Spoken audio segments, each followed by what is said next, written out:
Yeah, no, I'm excited for it, honestly, to share my thoughts. This is the first person I've shared a lot of my thoughts on this. I've been in the film room for quite some time, so I'm excited to share a lot of my thoughts on some of at least the top five, top six guys from each position. Did you like it though? Did you go be What's good, YouTube? It's that fantasy guy back with another video, and I got a special guest. This my guy Parker. We met on Clubhouse. What's going on, Parker? How you doing, man? Yeah, Clubhouse. Once upon a time, back in the day when that was a thing. So Yeah, it was like a good year to ago. We met last off season, and we was just talking about all the different prospects of last season, and so I remember you going into a lot of detail on the prospects. So I'll let anybody know he's a better scout than me because I'm well. I'll look at film and get a feel of a player, and I'll put them in my model depending on what kind of athletic numbers they have or on what kind of stats they hit, and that's what works for me. But I'm not a detailed scout like you. And when I hear you talk, I'll be like, okay, this guy know what he's talking about. So Well, I appreciate that. I appreciate you so saying you're the that. type of guys I bring on the channel to Yeah, give more of in depth. yeah.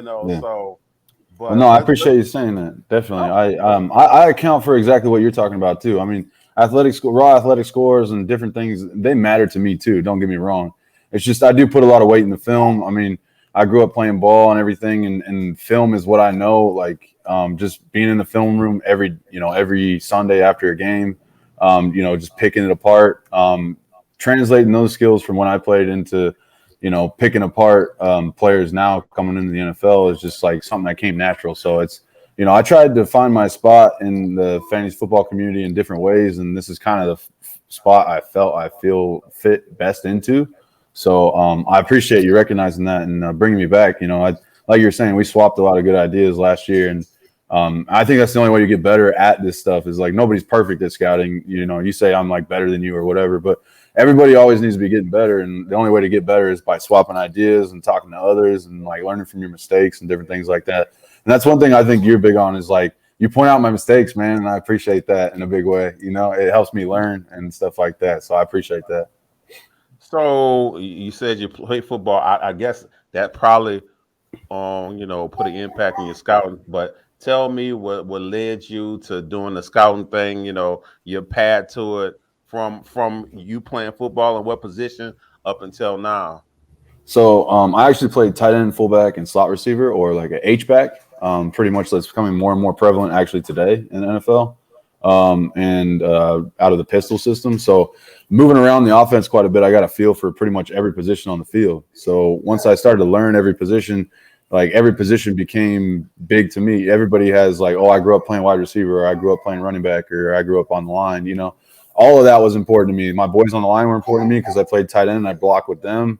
The wide receivers are important because I would go out, run routes with them, and I would block for my running back out of the backfield too. So it's all like it all became important to me. And then when it came to fantasy football and scouting and everything, it all just seemed like it was another extension of that. It just seemed like it was more. And you got to analyze guys who played the position like you or not like you, or and there's a little bit of personal judgment that goes into it, but that's part of this game. So I enjoy it a lot, just like critiquing others in a way, looking for the good in their game, and also getting ahead of things. I think that's one thing about that's great about like studying prospects before they even get in the NFL, is you're ahead of the game. Whether it comes to redraft or dynasty, you're just ahead of the game, just because you understand the value of these guys before people understand the value of their own draft picks and that sort of thing. So it kind of gives you an advantage at the same time of it just being a fun deal. So I just enjoy it. I kind of got into it after I had to find another outlet after football, left my life, or I couldn't play football anymore. Because unfortunately, it's not like basketball. I can't just pick up a basketball and go play on a courtyard, unfortunately. So, I had to find another outlet. And so it's worked out really well for me. And I'm just kind of rolling with it. I'm not perfect at it or anything like that. But I do, have my niche, and I'm enjoying it, for sure. Well, when you talked about the two guys you was working with doing the draft guide last time, I mean, they associated with some big time brands. Hold up, Yeah. when you thought I recognize 4 for 4, and I forgot the other one you named, but I recognize that one also. You say Apex. Yeah, Apex was Like who I I just. recognize those names, so like those guys really doing their thing. So if y'all was together, that draft guy had to have some success. Yeah, we definitely did. We definitely had a positive feedback. I feel like we didn't get the word out as much as we should have. That's the thing, is you just got to get the word out about gold. Nobody knows about gold unless you get the word out about it. You know what I mean? So that's kind of the one thing we didn't, we lacked on, was I want to get the word out about it a little bit more this time. But yeah, no, I learned a lot working with those guys, to be honest with you. You learn different perspectives. You learn flaws in your own system or your own draft process and analysis process. And you tweak things. You're always getting better. You know what I mean? And that's one thing I took away from that. The biggest is I learned a lot from those guys as far as value in different positions and, value within your roster and building a roster the proper way and building value within your dynasty team specifically. And then also how to approach redraft in certain ways too. So, it's just a learning experience with whoever you work with, I think. Keeping your own basis and your own opinion, obviously, being your own self, but also learning what you can from others. That's a big thing I learned from those guys, is just being a sponge around people who know what the hell they're talking about, for sure. I know one of the things you said that it puts you ahead of the game, and that's the reason I started, kind of scouting these rookies, and that was like 2019.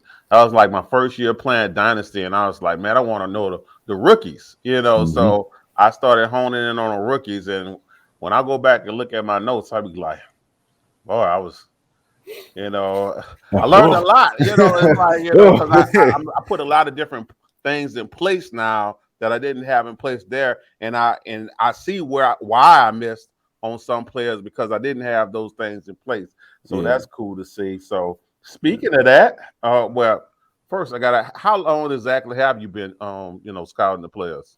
Shoot, personally, I've been doing it for, I want to say, 5 years. So I want to say like since the 2018 season was when I really got into it. But publicly, the last 2 years,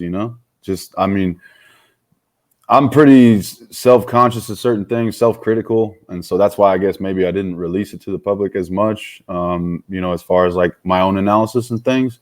But now, like, I had a buddy, Dalton Cates, who convinced me to get it public. Be like, hey man, like, everybody's got an opinion, even if it's not perfect. Everybody's got an opinion. You played ball, like, your opinion is a little bit different from other people's, and they may not see it the same way as you. So get it out there, like, test the water, jump in. And so, I'm glad I did. I'm glad I got those words of encouragement from him, and it's been great ever since.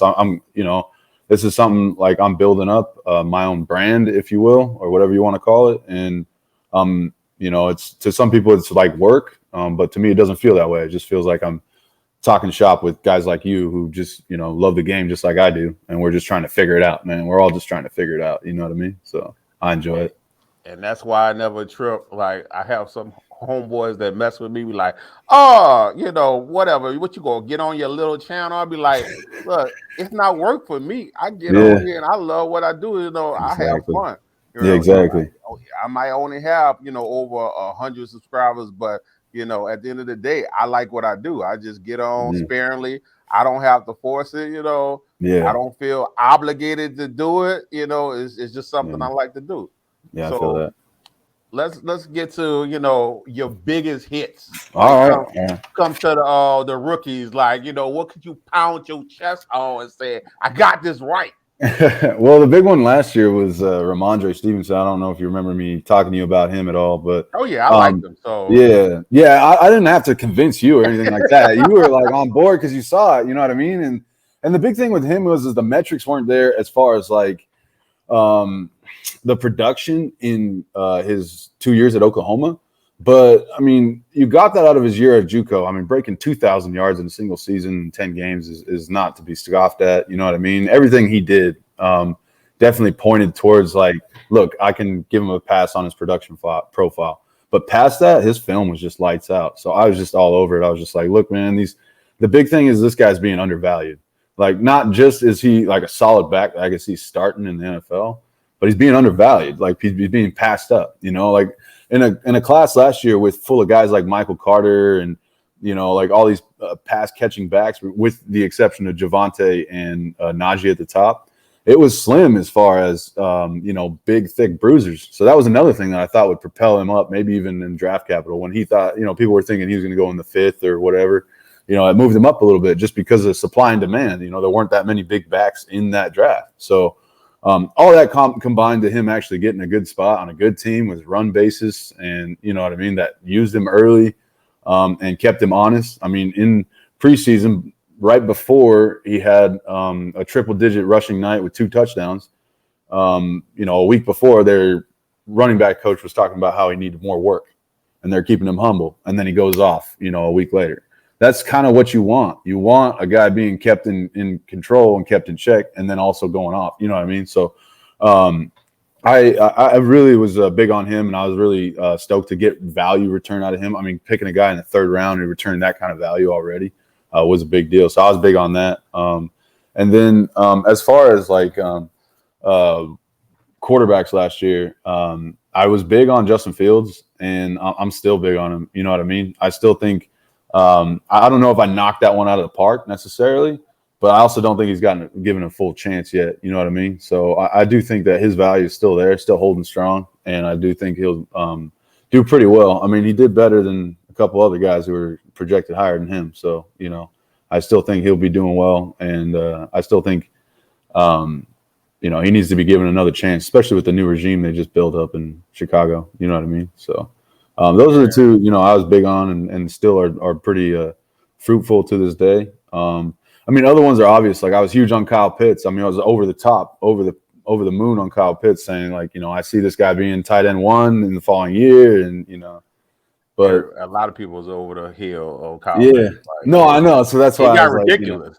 I know, it got out of control. But I did have him as tight end Dynasty 1 before the season even started, just because of everything going on, and it ended up being that way. So I was over the top, and people thought it was too much, but here we are, and he's the only target left in Atlanta, and he is projected as tight end Dynasty 1 this past coming season as far as ADP. So. Certain guys like that are hard to project as far as unicorns, because you can elevate them too much or too little. But it was good to see him actually have the success that we expected from him. So that was another good one. But for me, Ramondre is probably the biggest one. Guys were sleeping on him. I was bringing him up to people who were just passing him up altogether, and it ended up working out for me pretty well. Not just in our draft guide, but in my own personal dynasty leagues too. Because like I said, I practice what I preach, and I'm trying to get ahead of things. You know what I mean? Just like you. I think I know, since you said quarterback, I forgot the main guy that I know I end up getting in a lot of leagues at a great value was Herbert, Justin Herbert. So yeah, I liked him, and I remember listening to a podcast where when I say they went into detail, it talked to his baseball coach. This is like his baseball coach, his regular coach. I think that was on moving the sticks. I'm like, bro, they went into so much detail. I just so happened to have been listening, and I was just like, oh man, it was his baseball coach and his basketball coach they talked to, and it was just like they were just pounding the fact that he's a leader, he's athletic, and and I was just like, yeah, okay, they laying it on a little thicker. I'm like, so I ended up drafting him in a lot of places at a good value because nobody was worried about getting Herbert. Right. Well, and that's the thing too. Was high on Herbert, I'd be like, BS.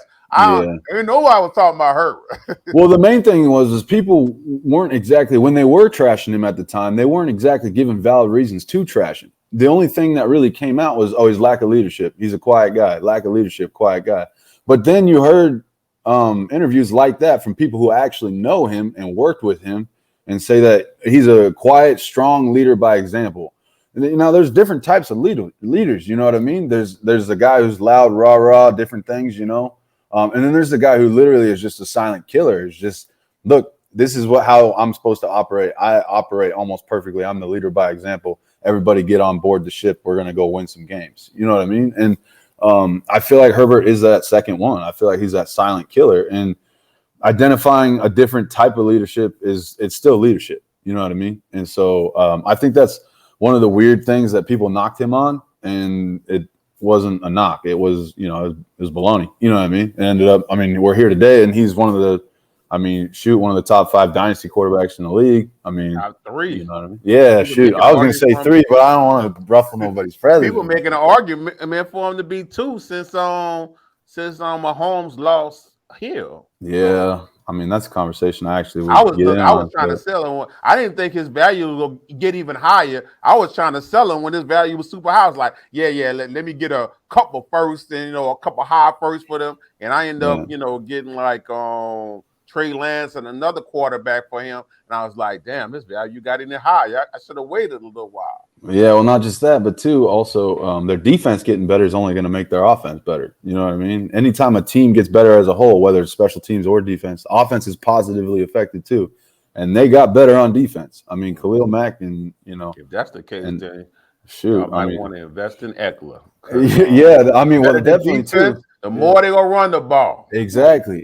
Grind clock and that sort of thing. But it's just a better deal for everybody involved. You know what I mean? So I can be more in agreement with you. Herbert has just been, I remember him going in the second round in a couple of my rookie dynasty drafts, and now, I mean, shoot, you can't get that guy for less than 3 firsts, probably. You know what I mean? At least. So since we talk about your best hits, what about the ones you swung at hard and you missed? I knew it was coming. The biggest 2 that stand out to me, again, was the Terrace Marshall one. I got sucked into that a little bit, last year, honestly.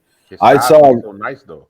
Yeah, I mean, I saw a guy though that was a little awkward, a little long, and a little not used to his body, a little I don't want to say unathletic, but shoot, because being a wide receiver at LSU, I mean, I don't want to take anything away from him, but just somebody who was more of like not used to his body style and was not filled out as a player. And then when he came into the NFL, it just seemed like he got pushed around a little bit. I mean, he had some shine in the preseason, but then, I mean, come the actual season, he started dropping down the depth chart. He went from 3rd to 4th, and now, I mean, end of the season at fifth on the depth chart. And when you see a rookie go down on the depth chart rather than go up it, I mean, that's not a good sign, especially with guys like, I think it was Brandon Zylstra was the guy who ended up starting over him. Yeah. I remember like, that guy. Oh, bro, like, come on. Like, you're going to have this guy start over. Nothing to take away from that guy, but, like, I'm saying, like, Terrace was like a top. I mean, what round did he go in the second round? Beginning of the second round? He went to the late second. Yeah, so I'm saying you're a second round prospect and you're losing out to these guys who are like walk on caliber players, you know what I mean, or like undrafted caliber players, and that's not a good sign for your future. So that's somebody I'm selling hard. I'm taking my lumps, get what I can, get out. You know what I mean? Well, you're not gonna give him a second year? No, bro. I mean, shoot, with the way the NFL is now, if I don't see some sort of life or at least some sort of advancement up the depth chart their first year, then shoot, I'm out. And I know that seems impatient, but I think times have changed, and I think we need to be a little bit more proactive, honestly. And I know that's like a bigger, larger conversation. Don't get me wrong, but like, I do think that we can and should expect more from wide receivers as freshmen, as rookies. I think we should. And getting out, I mean, cutting bait is not the worst thing in the world, especially with fewer draft classes. I mean, 2023 second or 2023 third even, or a couple of them. Shoot, bro. Like, with how deep, really try to get out. Yeah, with how deep 2023 classes, I mean, I can get 20, or I can get second round talent to fall into the third and still, you know what I mean? So, especially with how deep the tight end class is, and I just, and wide receiver class, but I just think that like you need to take your lumps and get out and not be stubborn on these kinds of guys who are just going to suck value out of your team. You know what I mean? And Terrace Marshall did that to me, and that was my lump. And then a couple years back, we've talked about this one before, and about learning from this was the whole CEH JT conundrum. Was CEH getting passed up by JT as far as draft capital, this and that?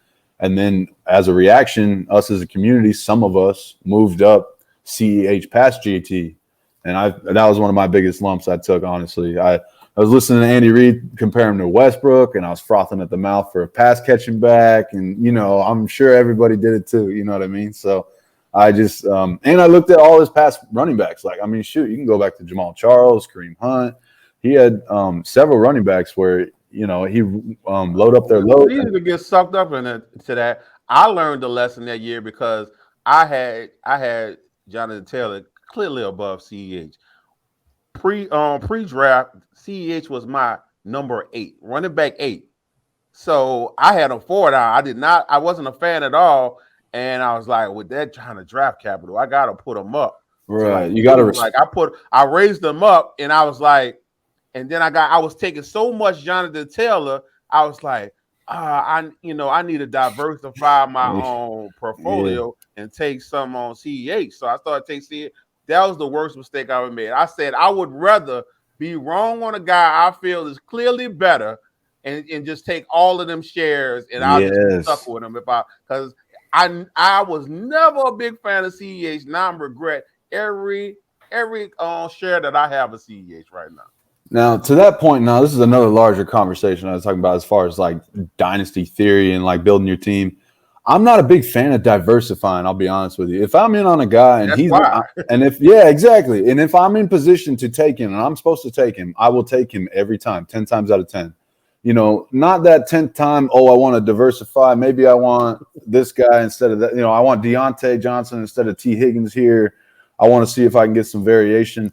No, if I like T more than I like Deontay Johnson, no matter where I'm at, no matter what draft I'm in, then that's who I'm going to take. You know what I mean? And if all my teams start to look the same, then so be it. I'll go down with, you know what I mean? I'll go down with the ship, but I'll also succeed with the ship too. You know what I mean? Like, that's the thing is like, I'll roll with what I practice, what I preach to a T, you know, and I'm big on that. Is a lot of my dynasty teams actually end up looking very similar because of that, but I'm for it. I'll go with it. You know what I mean? Now, I'm willing to diversify if they're on the same tier. So if I have them on the same tier, it's like, okay, I don't mind. Okay, I might go this way, but if they're not on the same tier, it's gonna be this guy every time. And that's Yeah. how I should have went with JT and CH.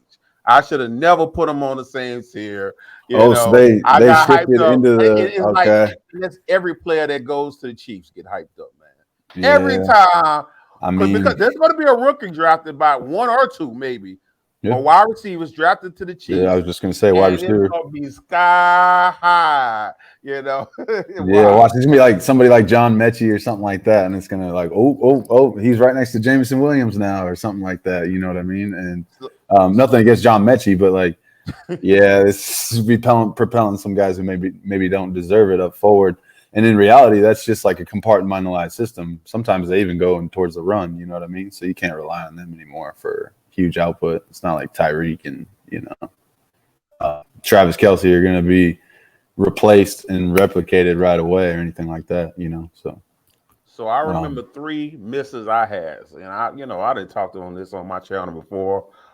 One of them was everybody missed. So I mean, I it's no big deal. They killed Harry. Like everybody missed on that one. Yeah, me too. I take that long, and I just don't understand why. But you know who put it in perspective?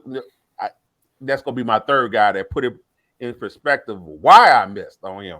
But my second guy came out the same year as the kill Harry, DK Metcalf. Look, I knew he was a freak. But I put Harry over him, and I was just like, I didn't like that DK didn't have any lateral on, didn't look good with the lateral drill. I did not side to side. Yeah. I was like, this man is a straight line runner. Yeah. I mean, like all you got to do is play deep coverage on him, but it turned into something different. Yeah. So when and like whenever I come up with like a new model or profile or whatever, I'll go try to apply it to my other years, and all of a sudden, kind of all these icons start popping up for him, and I'm like, oh, okay, this was this should have been a clear hit. I could have easily picked this out. Now my third guy was on Justin Jefferson. It was just nothing like special about when I saw, and I didn't see his games where he went crazy.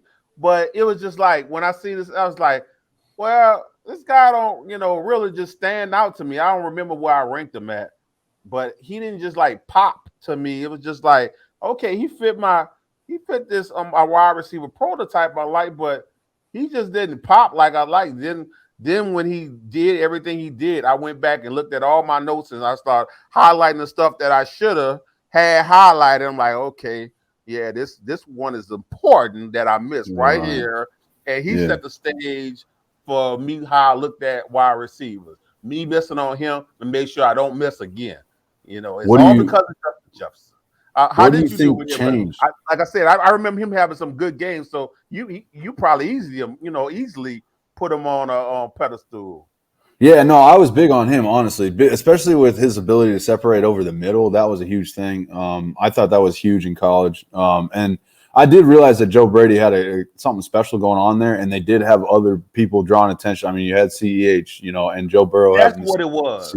the It was career. it was it was so much firepower on that offense. I didn't know if it was Joe Brady. I didn't know if it was Burrow. I was just Yeah. like, look, there's just so much going on this offense. Yeah, I you're don't like, know who's are stepping up all these who. guys just in the right place at the right time and is it working out for And them, now I or are they found all out, for real? everybody just Yeah, was that guy.